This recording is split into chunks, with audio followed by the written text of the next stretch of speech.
తమిళనాడు పర్యటనలో భాగంగా ప్రధాని మోడీ గంగైకొండ చోళపురం ఆలయాన్ని సందర్శించారు. రాజేంద్ర చోళుడి జయంతి సందర్భంగా మోడీ ఆదివారం ఈ ఆలయానికి వచ్చారు. మాల్దీవుల పర్యటన ముగించుకున్న ఆయన శనివారం రాత్రి తమిళనాడులోని తూత్తుకుడికి ప్రత్యేక విమానంలో చేరుకున్నారు.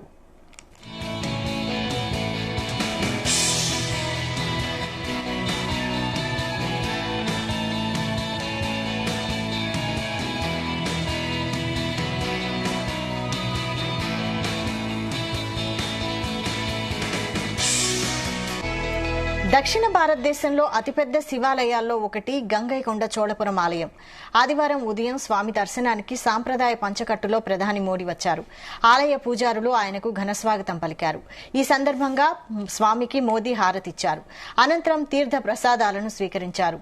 అది తిరువత్తరై ఉత్సవాల్లో ప్రధాని పాల్గొన్నారు.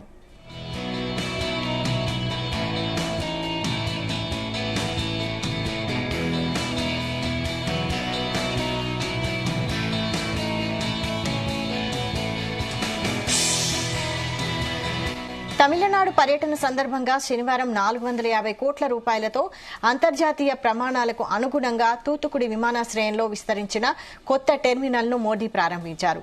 రాష్ట్రంలో 4900 కోట్ల రూపాయలతో పూర్తి చేసిన వివిధ రహదారులు, రైల్వే మార్గాలను ఆయన జాతికి అంకితం చేశారు.